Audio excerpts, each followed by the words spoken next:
All right, everybody, and welcome to the 9 Years podcast. I'm Nick Draper. I'm joined as always by the face of the BBC Sport website, Mr. Stuart Deakins. And this week we are simply looking at the run-in of the League One season and seeing where we think ourselves and our relegation rivals will end the campaign. But Stu, before we get into the nuts and bolts of it and look ahead to a couple of fixtures over the Easter weekend in more detail, we've gone half a season now without winning a league game. 23 matches. Now, if that had been the first 23 matches of the season, you would say absolutely no chance whatsoever of staying up. I don't think a team has ever gone 23 games without winning a game of football and survived relegation in history. No, it's unlikely, isn't it? It's unlikely. You're right. If we started that way, we'd be bottom by Christmas, wouldn't we? I'm sure we would have got rid of a manager earlier on that side of it. I think, with Mark Bowen coming in, I think, it's the right... Well, to be fair, Robbo was going back and saying, 12 cup finals and stuff, and then Mark Bowen come in and said, right, it's a 7-game league, which I think is the right way to do it in terms of breaking it up, because when you look at it top level, 23 games, 24 in all competitions, that's really quite demoralising, isn't it? But if we look at it as a 7-game league, well, I think we're 3 points off the other teams, because they won the other week, didn't they, and stuff. So I think it's a way to do it. And you could even go now and say, right, it's a 4-game league. You just try and do anything to take away the fact of the big picture, which is we haven't won for ages. Not since December the 7th, Accrington Stanley away, and we really don't want to bookend this winless run with wins over Accrington, because if our next win is Accrington on the last day of the season, it won't mean anything because we will be down by that point. We're unbeaten in 2. There you go. Look at the positives. Got a point against Charlton last week and a point on Saturday, and there were lots of little things that came out of Saturday's game with Milton Keynes. Don't really know where to start. Should we just attack the game of football as it was? Yeah. Ignoring all the other stuff that goes with that fixture to begin with. And I said to Stu, I think coming into the last 15, 20 minutes of Saturday's game, my heart was telling me this might be it. We're finally going to get a win. We're going to get that little bit of luck going our way. But my head was telling me we can't keep giving up this amount of possession, this amount of territory. The ball was just coming back towards us the whole second half, and you felt the goal was coming. Yeah, I'm similar to you on that. I wasn't going to say I was confident, because how can you be confident when you've not won at home? I think we've got 2 home games, 2 wins at home or something like that. So, and you're playing a team that's second in the league, and are a very good team. But I felt the occasion helped us. Obviously, it's not a game that anyone of us wants to enjoy or really anything like that. But I felt that the crowd made the atmosphere intimidating for them, and there was a lot of unforced errors with that. In terms of possession-wise, I think you're always going to. I don't think any teams out-possessioned them, if that's the phrase, this season. I'm just looking here now what it was, 68-32, which isn't that bad. Do you know what? I felt after a while they were starting to run out of ideas. It felt that way. I didn't think they were breaking us down. Yes, we were. We were conceding possession and we were dropping, and that's always dangerous. But if you look at the goal we conceded, it's a hell of a strike. And it's probably the only time we switched off on a second ball. Frustrating. But what I would say is how we responded to it in terms of getting that point was really important. Because I think if you think about the games that we just had, the 2 games unbeaten, I think the second half against Charlton and probably the whole game against them, you can see performance-wise there's a definite improvement. Do we not now have to switch, though, from performances against Sheffield Wednesday, Milton Keynes, where it was very much a case of stick men behind the ball and frustrate and stop them playing? We now go into a situation where we have to actually win matches. We have to win football matches. We have to go out and attack teams. And we're going to do it with another loss of a striker. Zach Robinson out for the season. Yeah, it is. You're right, because you can set up to be defensively solid and not concede space in behind and stuff like that. Equally though, all we've got to do, but we've just got to go and win the game. Yes, if you look at this, so at the moment, if you look at the table, we've got a healthy goal difference against versus Morecambe and Gillingham. I think it's 7 plus 7 and 1 plus 6 on the other. But then we're plus 7. We're 7 again. We're 7 down against Fleetwood. So it's that sort of thing. Do you want if you want a 7-goal swing, because goal difference could it's so tight down there. End of season could be goal difference. So if you want to swing from Fleetwood and us, if we can go and win comfortably against Crewe and Fleetwood come and start, then we could have a swing where actually when we go to Fleetwood, the thing is at the moment we need to go to Fleetwood within 2 points, or if we're better goal difference, within 3, because we've got to go into the final game of the season. We know historically we're quite old, we're dead old people of relegation battles, aren't we? But it's very much being in your control. And if we've got a home game which is fortunate against Accrington, but we need to be by the time we go to Fleetwood, we need to be able to go down and win, and then control our own destiny for the last game of the season. Yeah, we'll talk about the game with Fleetwood coming up. Fleetwood have also got a game against Gillingham in the run-in as well, so big fixtures. But just to keep on Saturday, we mentioned about Zach Robinson getting injured there. The equaliser for Milton Keynes on Saturday did come at a time when we didn't have any recognised strikers on the pitch, and on reflection, my whole thing with this is, the reason I say it is because for me there's an argument that yes, the goal was the equaliser was an absolute worldie. I mean, I think Mark Bowen said it post-match. He said he could hit that 50 times and 49 of them, the ball will end up in the stand, behind the goal, wherever, out for a throw in, whatever. And then on this occasion, it hits the bar and bounces in for him. But that said, as I say, comes at time we had no recognised striker on the pitch, no outlet, no one that was holding the ball up, no one giving us any long spell of possession just to break up the momentum. And you're going to get tired legs and you are going to get fatigued. And I think that's what happens with the goal, because you say the ball comes out, we don't press. It's Lewington was the one that gets the ball over to the back post.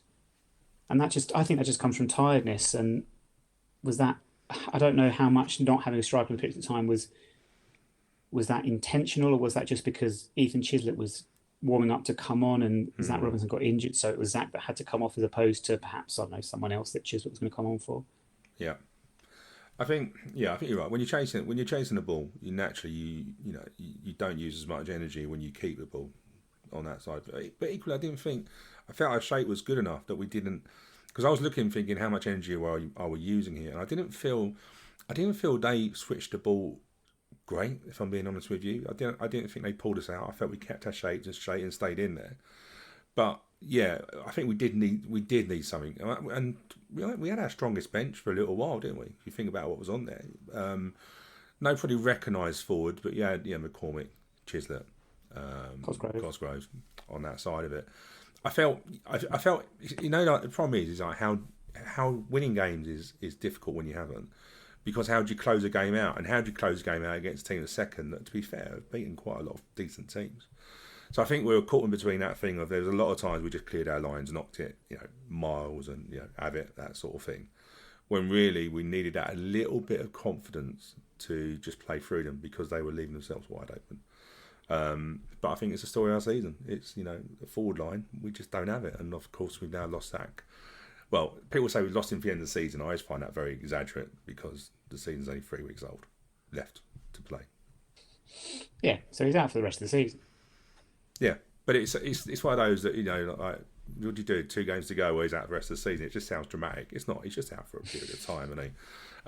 On that side of it. Don't get me wrong, it don't help. But are any of us surprised? Look at the injuries we've had to forwards. Without selling them. Look at what we've had. It's just like, it's just been a season of like, next season, right? I just want us to, our first signing, I want it to be a forward. Just anybody, just some record, not anybody actually, that's the lie. I don't want it to be anybody. But I just want us to be top heavy with forwards next year, because that end of the pitch, we just have, not had anyone. I mean, Zach, the problem with Zach is that, as I said, we've brought him in out of the cold from non-league, and we've asked him to play 3 games in a week, and he's 19 years old, and I think that's a huge ask. So it probably isn't a big surprise that his body's said, do you know what, no, that was too much for me. Yeah, massive. Can you imagine the the challenges? He's gone from playing Hampton and Richmond, which is what, Conference South, is that right? Are they? Must be. Yeah. Yeah. he's gone from that to playing into League One at a very time. So that you're right, it's demand on his body in terms of how sharp he's got to be and that sort of impact, because he's a very quick player. Yeah, it's a surprise that he's fallen down, because that must just. And to be fair to him, I think he's done really, really well. He's come out of these 3 games he's had. He's come out with absolutely no. You can't question anything about him. No. And not that you want to look too far forward, but in my head I'm going, well, John, if we're in League One next year, it'd be better off for that. If we're in League Two, it'd be even more better off, because the standard obviously drops a little bit. But also the advantage he had playing for Hampton and Richmond is that they've got 2 teams. So they've got 22 players, whereas most teams just have the 11. So, I mean, they really should be doing a lot better than they are, considering that huge advantage that they have got. We got a goal with a bit of luck. Was that a bit luck? What helped us with the goal? It's a difficult one to actually see when you watch it back. You assume it takes a nick somewhere that takes the ball dribbling past the goalkeeper, but can't really see it. You have to, when you watch it back, it's difficult to pick out. But that I think that was reward for a really, really, really good first half performance, where we looked to take the game to them, got the ball in dangerous areas, created set piece opportunities, and Alex Woodyard, his first goal of the season. How mad is that? I know, and I think, do you know what I think? It was a result of us winning so many second balls. Sometimes you can go, why are we not winning second balls? It isn't luck that you win second balls. It's the fact that you fill areas.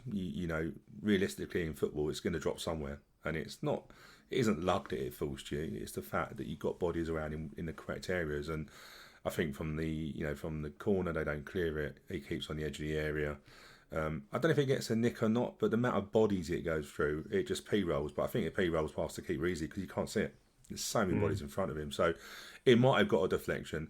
It felt better for it just dribbling in front of their fans. It just felt better in a way. Like, it didn't have to be a weldy. It could be the right.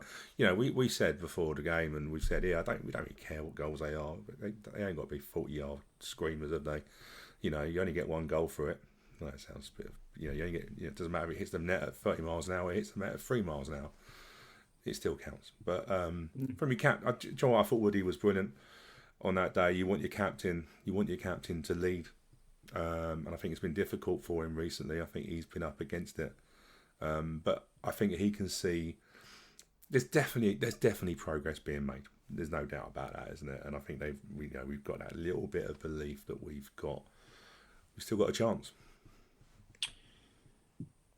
Yes, I mean, we're talking about, and we are going to get onto the fixtures in a minute, so let's park that one for now. But just to finish up on this Saturday, so Andy Parslow's got in a little bit of trouble with the FA. They've put some charge against him for something apparently that was said, I think in the tunnel after the game, or on the pitch at full time. Something he said that's got himself in trouble with bringing the game to distribute.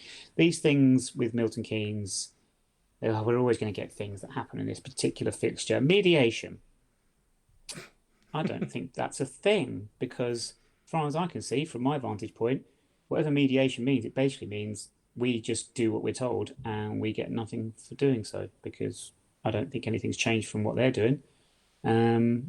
We just happen to put a D word on everything and putting their badge on the scoreboard as well. Yeah, we're basically lying on the floor and getting our bellies tickled, aren't we, really? Do you know what I mean? Polite way of putting it. I noticed the PLC minutes have been released for January and February. I noticed that Joe Palmer, obviously before he left, didn't make much of a note in the minutes, but just did say mediation is still going on. That's it. It's been going on for ages, and you're right. I just feel like there's nothing really. In mediation, surely it's both sides getting a little bit of what they want. Well, I don't think we're getting anything we want, and it feels like we're the ones getting in trouble every time from the FA. I don't think they can. They just can't wait to do something and charge us with something in this game. So yeah, the mediation is a joke, to be honest with you, and I'm not expecting any of it. And yeah, we have to bend over, to be blunt, and to get taken whatever. Yeah, I'm not happy. No, I'm not either. Been down this route of the podcast many times, but a game and a fixture with them will always bring feelings back up to the surface. I mean, just their mere presence on Saturday inside Plough Lane was stomach churning, to be honest with you. But as you say, oh man, Lee Brown did an interview after the Plymouth game talking about people needing to show some bollocks. this football club needs to show some bollocks when it comes to Milton Keynes and say, no, do you know what? Sorry, fuck you. Whatever you say with us, we're not going to reference you by that name. We're not going to put your badge on everything. Tough shit. What are you going to do to us? Like, it's going to be a PR disaster if they kept on trying to prosecute us for these things, I think, against the wider football world, because everybody hates Milton Keynes. Literally everybody. Find me a neutral in this situation. There isn't one. You side with us, or that's it. Yeah. So I think we just need to grow some balls and say, look, sorry, no. Do you know what? I would accept doing all these things like putting Dons on the programme cover or putting their badge on the scoreboard, all these things, if we actually had an admission from them and a club statement that actually comes out and says, you know what, we stole your league place. Yeah, which we're never going to They're never going to do that. They're never going to do that because they're never going to get it. So what's the point in mediation? Like, what are we actually asking from them in these mediation talks? So I can't see anything. I must admit, the game winds me up, but I feel in time, and it's not saying I'm going to forgive and forget, because you know I won't. But in time, I just think they're just a joke of a club. If I'm being honest with you. Well, they are. Yes. Yes, you're right. We do bend over backwards, and it's frustrating. I think Saturday I come away Saturday thinking this game is just becoming a bit of a panto, really, in terms of everything around it. It felt that way to me. You know, from the football part of it, I thought it was a really good performance. I didn't really look forward to the game because, you know, the problem is if you lose against them, it's like you've lost 6 points, or do you know what I mean? It feels like really heavy. And I felt if we lost against them football-wise, we would be in trouble. But coming out of that, a draw, it felt to me, actually, do you know what? We've produced a really good performance against a good team. And it's gone. It just felt like it. I don't know about you, but no matter how much we try and ignore the game, you know it's coming. It's one of those, isn't it? Do you know what I mean? And, you know, we were doing 9 years TV, and we were restricted with what we could do because we, you know, in terms of we can say what we want, and we will, but in terms of what we show and that, we had to have their badge on, which was frustrating. But I didn't want to think about it. You know, I had a couple of teams going to what are you going to do, and I was like, well, just a side near a time. I just didn't want it over. I didn't want it to be on my mind any more than what it was. But now it's gone. We have to move on. But we've definitely got to sort out this mediation, because I'm not bending over backwards all the time. It just feels like it feels in a way they're laughing at us. You know, they sing a song, no one likes us, which makes me hilarious. Like, go to Millwall. If you want to be a Millwall, go to Millwall, never go with them. Do you know what I mean? Like, it's just pathetic. Everything about the club is pathetic. But we are pathetic in a way that we just don't have any balls to stand up. And I understand that we're on a sort of like a suspended penalty, but no one knows what that is. It's just the EFL just trying to show some power and keep us in our little box. We've got to be a bit more, But maybe it needs to be a Don's Trust vote on it. You know, do we not do it? And if we get done, we all take the consequences, because as owners we made that decision. Yeah, it'd be interesting if a motion was raised and if a vote was taken, because do you know what my gut feeling is? Just not when we're bottom four, sorry, Nick. Just not what we're Well, no.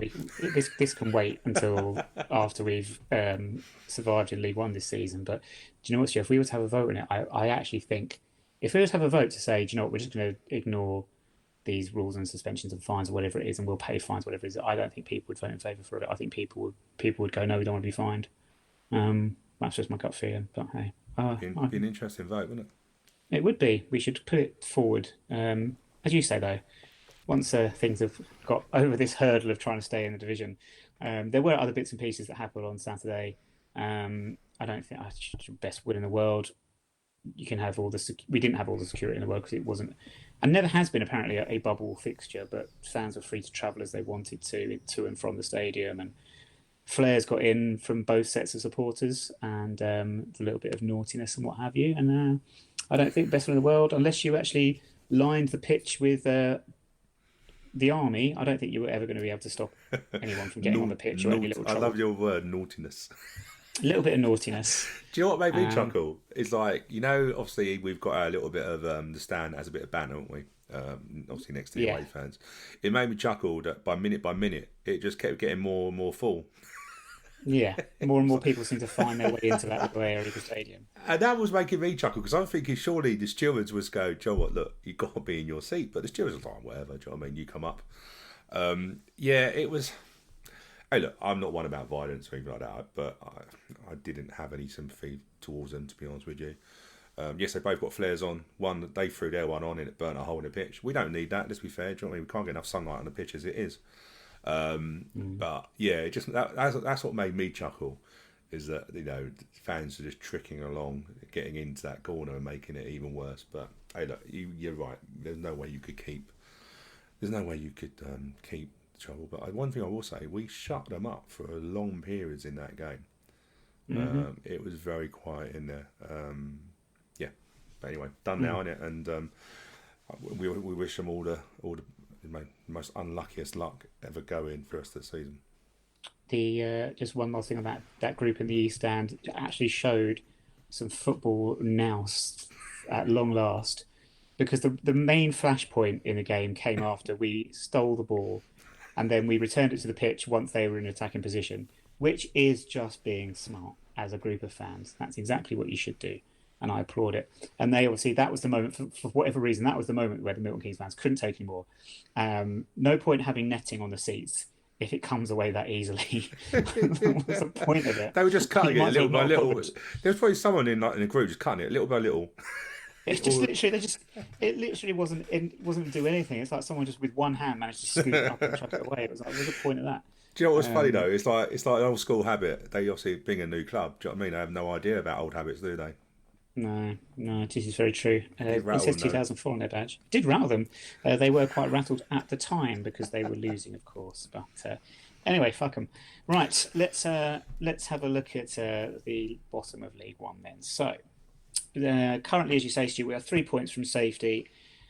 Goal difference is better than Gillingham's and Morecambe's, but worse than Fleetwood's. Easter Friday, we go to Crewe Alexandra, who have just sacked their manager or parted Hmm. company with their manager. I didn't really read into too much, to be honest with you. David Artell has gone. They've lost 15 of their last 16 games. They've got 25 points and are rooted firmly to the bottom of the division and are now officially relegated. So, if we don't win this on Friday, we deserve to go down. Is that a fair thing to say? Yeah, of course. Yeah, of course. They've lost 29 games this season. Yeah, 29 games. Um, Wow. I know they And yet they still. still won as many as we have.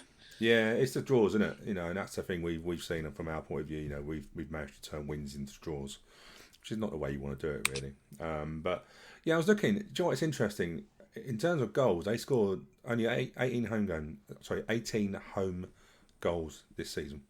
That's all they've scored. Wow. 10 in the first half, 8 in the second half. Interestingly, we've only scored 18 goals away from home. Right. So there's always goals in it. I think the last 21 games, last 8 games at Crewe, there's been one goal or more.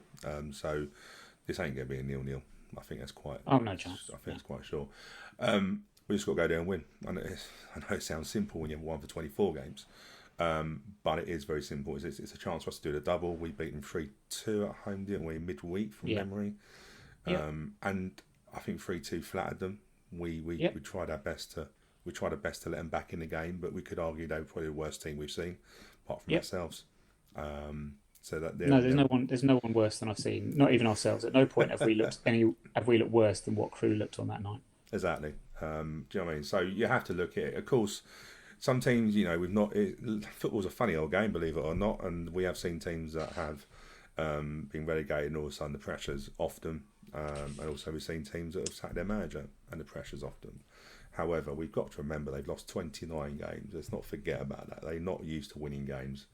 Conceded 78 goals this season as well. So we have to go there and win. I'm not too fussed how we win, if I'm being honest with you.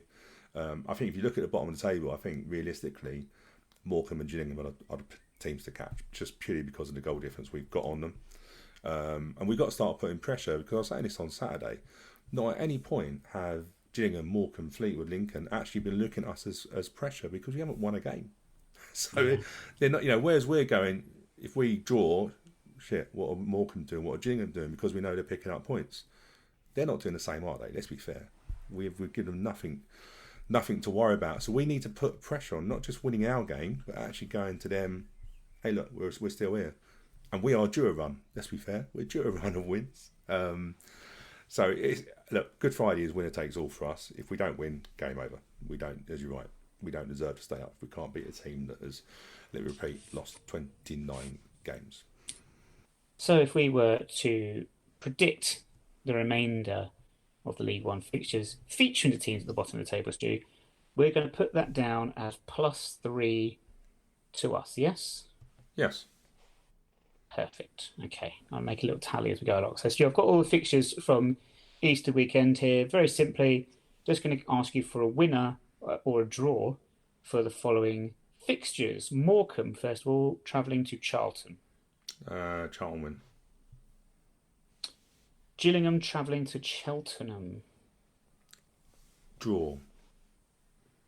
And Fleetwood host Oxford. I see Oxford winning that game. Okay. Then that takes us to Easter Monday. Morecambe host Portsmouth. Difficult one because I thought Portsmouth were seeing the season out, but they beat Rotherham, didn't they? 3-0 midweek, which is a bit of a. I know they weren't. I know Pompey fans weren't happy with their performance against Cheltenham, so I'll go for a draw in that game. And Morecambe's get a point there. We host Wickham and Akinfenwa. Tough game for us. I get a thing it'll be a draw. Okay. So that's that. And then the big one, Gillingham versus Fleetwood. I see Gillingham winning that. So do I, actually. I think just because Gillingham at home have deemed them decent, haven't they? And is that their last home game? I would have thought. Would that be right? Me thinking, or no? They finish at home. Okay, but I think Gillingham win that. Okay. Not looking good for Fleetwood at this moment in time. So after the Easter weekend, Stu, if I've got this right, we'll be above Fleetwood and Morecambe. Yeah, and do you know what? I've been generous in that because I could have just gone they're going to lose, but if you look at Fleetwood, they're tough games. Oxford and Gillingham over an Easter weekend, that's tough. It is tough. Oxford top goal scorers, I think, or one of the top goal scorers in this league. And Gillingham, not going to be a nice. They've got themselves in a great position. I think that if you look at points per game, I think they're like 1.2 points per game, which is I think double anything else around us in that sort of mini league down the bottom. So if you go look at a team in form, Gillingham are a team in form.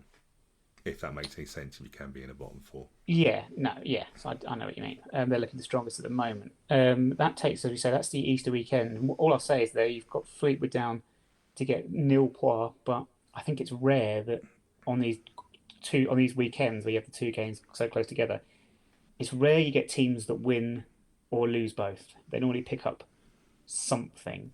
But we shall see. I think the difference is though is I don't think Fleetwood have a big squad. That's your problem. Like the Fleetwood of last season and the Fleetwood this season is a different beast, isn't it? The funding's absolutely gone from their chairman, and it just doesn't look like that. They're very much a young side as well. So you're right. But I think the games they've got are tough. Takes on to the penultimate Saturday of the season. Morecambe go to Milton Keynes. Oh, okay, I didn't realise that one. Oh, cool. I don't really want either of them to win. It's going to be a home win, isn't it? Gillingham go to Portsmouth. I think Pompey win that. Portsmouth got a lot to play for in terms of affecting top and bottom of the table in their remaining fixtures. We travel to Fleetwood. Yeah. Well, I think the thing is, if Fleetwood go into it on the form that I'm predicting in terms of getting zilch, I think it's a tough game for them. I think, hey, look, for me to be not biased is not going to happen, is it? Do you know what I mean? But I just think in my head, if we have picked up those points that we need, I think we go there in a strong position. And I think my head tells me I think we go and win there. Okay. Right. Fleetwood from there then host Sheffield Wednesday in the week. Yeah, tough. You can't. Sheffield Wednesday, strong. Well, I think form-wise for this half of the season, I think they're probably one of the top teams on form. I can't see anything different than them going there and winning because I think they're going to need that to stay in the playoffs. I know Fleetwood are going to need points to stay out of relegation, but I know who I would rather be in that position, so I think Sheffield Wednesday will win that. So that will take us into the final day of the season. We'll be on 42, Morecambe on 39, Gillingham on 42, Fleetwood on 38. So Fleetwood at this point would be down. So their game against Bolton on the last day would be irrelevant. Yeah, I know that'd be lovely. But predictions are what they are, aren't they? But we said for a little while when we looked at the running on our 9 years TV show, haven't we? That the running actually for us looks okay-ish, and theirs always looked dodgy. It would also pretty much mean Morecambe with their goal difference also makes them realistically impossible to overtake us. They host Sunderland. Do you see Morecambe getting anything from Sunderland? Do you get Fleetwood go to Bolton? Again, I think it's just Morecambe are always going to be dangerous with Stockton. I don't know if you saw his goal on the weekend, Yeah. but he might be in a team that's struggling to stay up, but he isn't a person that's struggling to score goals. There's no doubt about that. So I think it's always dangerous when you've got a team. I think out of all the teams around us, Morecambe are the team that's got more chance of getting that sort of not fluke victory, but getting a goal out of nothing because of the score they've got. So. Hey, look, who they got last game? You say Wednesday, last game of the season. Sunderland. It's close, wasn't it? They both begin with S. And it's more northern than the other teams, isn't it? So I'll probably say a draw. Might be a draw. But Morecambe, a team I don't think are going to. If I was going to say there's going to be one team that's got the ability to get out, then it would be them. Just like I say, you can't have the second top goal scorer in the league and get relegated. It just doesn't make any sense. What about, Fleetwood Bolton would be irrelevant, but do you see them getting anything there? No, draw possibly, but it's going to be a dead rubber. It's going to be a dead rubber, isn't it? On that side of it. Gillingham host Rotherham. Well, you know what I mean? Like, look at what we're finishing against. Look at what these teams are finishing against. Yeah, they've got horrendous run-ins. Yeah, and another tough game. Rotherham have gone through a bit of a lull. First time. Hey, look, if you're going to have teams are going to have a little bit of a disappointing run, and they've had that after they beat Sutton in the Papa John Trophy final, didn't they? So I can't see Rotherham continuing to do that, and I think it's just slightly low. I think they win. Because the way it is, they're going to need that to put pressure on the top two. And then for us against Accrington Stanley, I think if we've won, if we've got the points that I think we would have got, then I think we control our own destiny, and I think we either draw that or win that. Let's be fair, Accrington are going to be, I was saying the beach, but no one's getting away on holiday at the moment, are they? So Accrington are probably going to have a mind of being in Butlins for the weekend, and I don't think they're going to fancy it. If we were to control our own destiny by the time we get to Accrington, we'll have a really good crowd, a really good atmosphere. I think Accrington roll over and get their bellies tickled.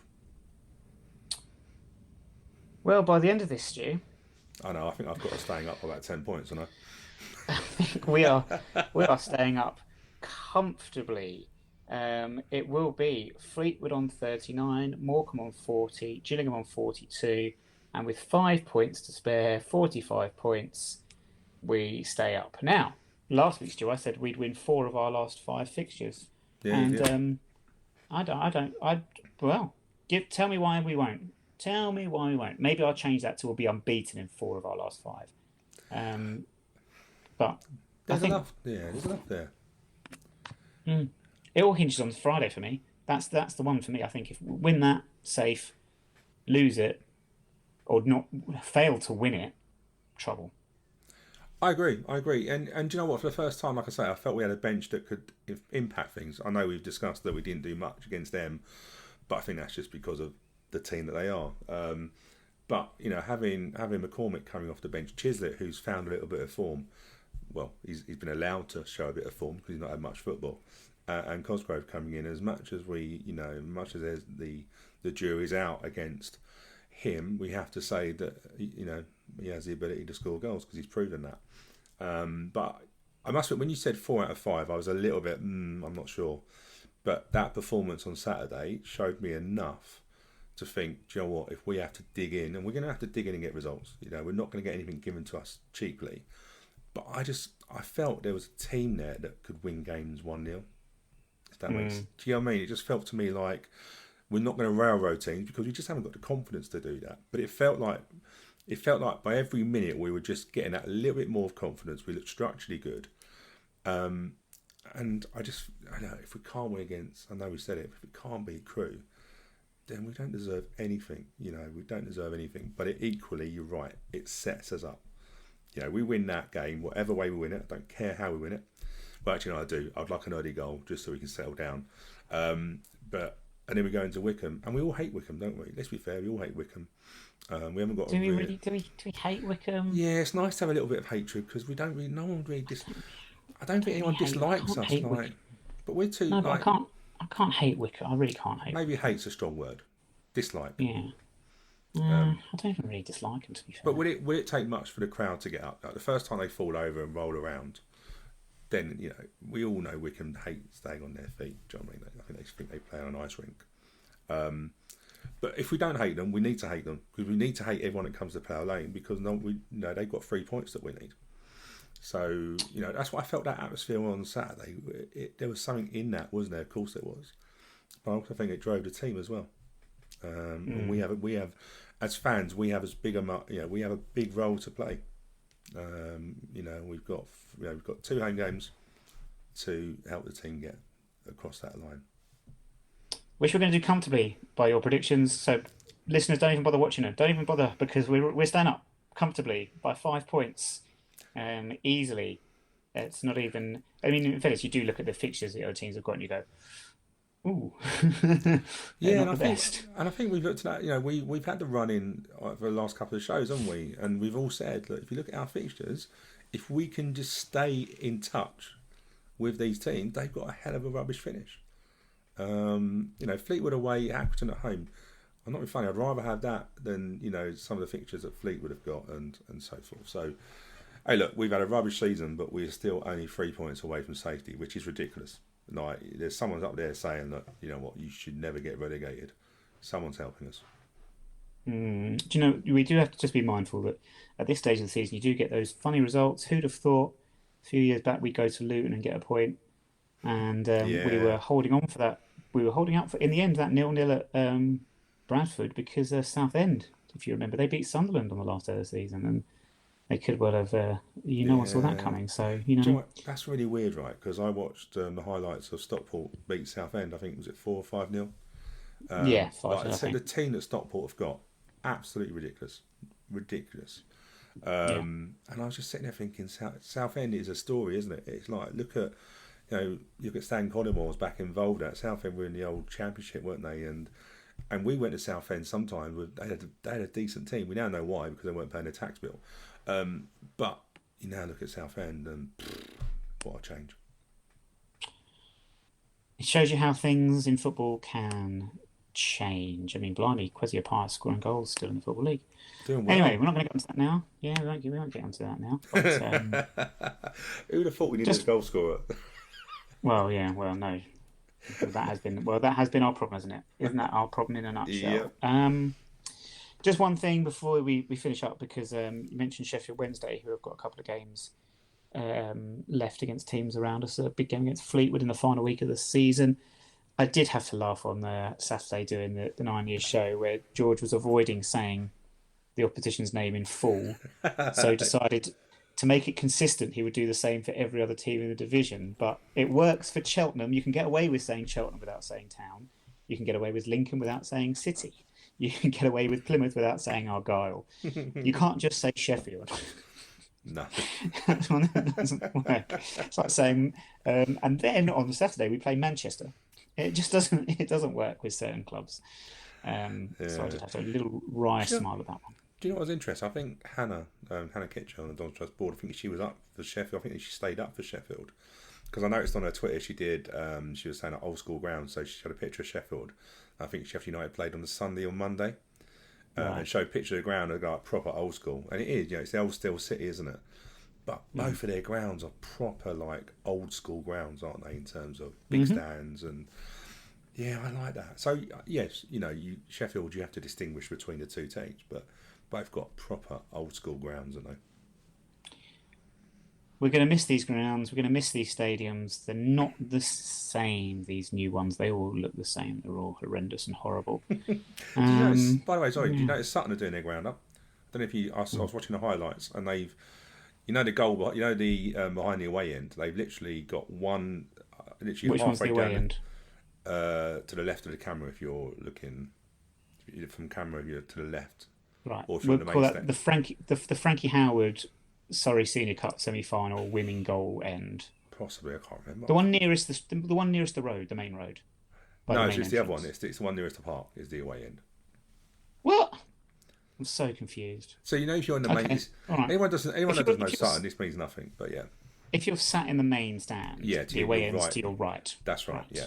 So what they've done, they've got half a stand now that goes to the halfway, halfway where the goal is, with seats, and they're doing up the other bit now. So it's Right. they're obviously making plans. You know, if you think about the first season, they had to dig up their pitch, and now they're making their ground more for a league standard. It's mad, isn't it? Because Sutton are comfortably staying up, possibly could get in the playoffs. Where's the money coming from? And it's weird, though, isn't it? You're right, because like I'm hearing they're being run very well in terms of. I'm sure they are. I've got no reason to doubt that. Then, whenever you see a team do so well, your natural thing is, where's the money coming from? And it's weird, isn't Well, it? just, That's what you just associate, well, isn't it? you do. Well, I just don't know. I mean, I don't know if. I mean, in terms of stadium improvements and things like that, I don't know if they're getting money from. Does the old Football Foundation still give out the grants grants for and stuff, stadium isn't it? works and stuff like this? So Possibly. could be all that sort of thing going on. Just don't know. Possibly, Just don't but know. I suppose from a local point of view, I've got Sutton are a local club. It's in a way it's nice. Just don't want them getting above their station. Stay where they are. We're the better team in South London. So yeah, but it's nice to see that they're progressing. So I've no real. Looks like whatever.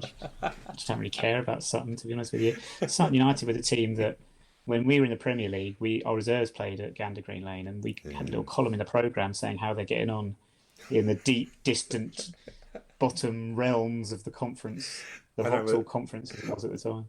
It's mad. I remember going to Kings Meadow for a pre-season friendly. I think we won 4-5. Well, 1-5 now. Yeah, and it's just it shows you football can change so quickly. Can change so quickly before you know it. Yes, and sometimes change is good, but really change is not good. I see 5 subs is going to come in as well next. I'll try not to tell you. I didn't want to get you into like that self-combust sort of stage. It's like, what's the point? Just make it basketball. Pointless. Do you know what someone was saying in a Football League paper? They were saying, right, that actually, we talk about like legends, like who, we would love to see them, but they just haven't got the fitness anymore.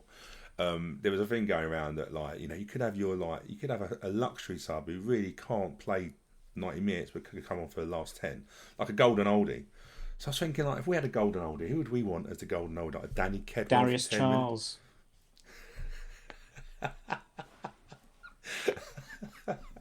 But you got me. Who would be your golden oldie? If we could have like a golden oldie who could literally come on for 10 minutes because it's a 5 sub rule, who would you have? John Main, Danny Kedwell? No, you'd have someone who's great with set pieces. Well, Akinfenwa was doing it at the moment. Let's be fair. Akinfenwa was doing it at the moment. He's only playing about 10 minutes for Wickham. Yeah, does a job. Yeah, but 5 subs. Yeah, 5 subs would come in. Who would be our set piece taker? Because that's who I'd have. Like, honestly, if you could have David Beckham on the bench who could come on for the last 10 minutes, you'd literally bring him on, and you just get him to take free kicks and corners. Yeah. And in the history of AFC Wimbledon, who was our best George Franklin set piece taker? Probably was George Franklin. Just to annoy people. Callum Kennedy. We've never. It's a good question, isn't it? We've Andy never Sullivan? had an outs. Yeah, well, we've never had. I don't think we've ever had an outstanding set piece taker. We've not had one that you go, do you know what? You can put a ball on someone's head from. I don't think we've ever really had that. We have. Do you know what? And you know who this person would be? Neil Ardley. Hey, there you are. Yeah. Hey, look, maybe you could have like sub managers. He could be our sub manager. Comes into the box, goes into the area for 10 minutes. Sorry, do you know what? In my head, what it was, I was looking at the conference table because obviously our season finishes quite early compared to still quite a lot of games to go in the conference, and like Solihull Moors are sitting at 4th. And I'm thinking, that manager, they're so lucky. Like, how lucky can you be as a manager to keep producing these teams? Yeah, Anyway. I'll tell you, very, very lucky manager. I mean, how lucky must you be to still have the highest finish as an AFC Wimbledon in since 2002. And have we finished above? Have we ever finished high? No. No. Or have we got progressively worse ever since he left? Anyway, But Neil Ard's set piece taker, I'm liking that. What is he, 40? yeah. But anyway, look, see, you're already, I can tell you're already embracing the 5 sub rule. No, fuck that. It's bollocks. It's bullshit. It's the same bullshit where you see Chelsea playing in Real Madrid in yellow. I'm like, nonsense. And also the Champions League, the European. Sorry, quick rant though. This is European Super League. Well done, all those Premier League, all those fans of those big Premier League teams. They said, look, we care about the Premier League. We're going to protest against it. It's never going to happen. Look how great we are. Clap, clap, clap, clap, clap. What absolute bollocks! Because you're all now going to be in this new Champions League where you get qualified automatically anyway. Where you're going to have what is it, 10 guaranteed fixtures in some sort of group stage before. Yeah, and The European Super League is already here. It's already here. So yeah, spare me. and also qualification based on historical Yeah. performance. So does that mean, right, that we get into the third round of the FA Cup because of our performance previously in the FA Cup? 100%. As past winners, we should do, shouldn't we? Exactly. So Yeah. we should also get a buy. So thank you very much if the rules are consistent. Yeah. Can I just say quickly, I didn't watch the Chelsea game, but I did start. I watched the No, beginning not of at it. I watched the beginning, if that makes any sense, just because we were turning over, and I noticed that they had netting on the opposite the camera, that Yeah. like literally, and then behind the goal. What's that all about? No, I don't know. I wondered that. I saw it on the news this morning. It was like lower tier had all been sort of covered over, and I don't know. I don't care. And it's just, I thought it might be a massive advertising board because it's like the advertising boards have got so much bigger now, haven't they? Yeah. Like doubled in height. I'm thinking, are they use just weird? Like the game is for fans. Let the fans in. Do you know what I mean? Like it's Anyway, Must be some reason. anyone knows? Let us know. You know what? There's another team in this country that play in all white that have nobody sat in the lower tiers of their stadium, but we won't talk about them anymore this week. Crew on Friday. I'm not going to lie to you, Stu. It's a game we should and must win. I have no interest whatsoever in following it because I just want to look at the score at 5 o'clock and see that we've won it. So I'm not sure I'm going to pay. I think I'm going to turn all my phone off. I'm going to turn everything off. I'm just going to sit and watch a film for a couple of hours. And then check the score at 5 o'clock because it's one of those weird ones, isn't it? Because it's not only must win, but it is really, really should win. There isn't a victory. There's no real winning this fixture, is there?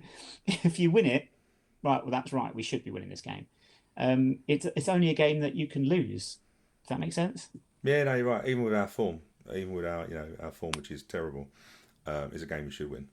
So you're right. Yeah, I wish I could do that. I wish I could just switch off and not. But I just want to watch. I hate it. I've had a couple of times when I remember Ginningham, we won 4-3, and I was out with my wife, and from memory, I think we just lost signal or something. We were somewhere I couldn't get signal, and then literally looked at the score and see we won 4-3, and then went back on Twitter to see the score lines, and do you know what I mean? And I was just like, wow, what a game to miss. But could I have sat through it? Probably not. So, yeah, let's hope it isn't a game that we are literally, I'm watching and I've got my hands over my eyes and praying. Let's just hope it's a comfortable win, whatever win. 3-4, 5-0, don't care. Just win. Sam Cosgrove with 2 goals. You heard it here first. Could happen. Could happen. He's not as bad as people make out. No, I think we're so defeatist, aren't we? Every player is the worst player we've ever seen in history. And every person we got in that team, the finisher coach, the substitution coach, and they're all just pathetic people. And we just, It's like our SLOs. Our lovely volunteers who are doing a cracking job. Which, as people will know, my tongue is firmly in my cheek when I say that, as I'm sure you're well aware of as to why, if you're listening. But anyway, enough of that. Thank you for joining me this week, Stu. No problem at all, thank you. Thanks for listening. Alexa Bliss, congratulations on your wedding. Don't really know what her husband sees in her, to be honest. Did she win it? Did she win the wedding? I'm not going to say anything about tapping Alexa Bliss. But anyway, 2 + 2 = 4 bag, first milk, last, all that gump. We will speak to you again next week.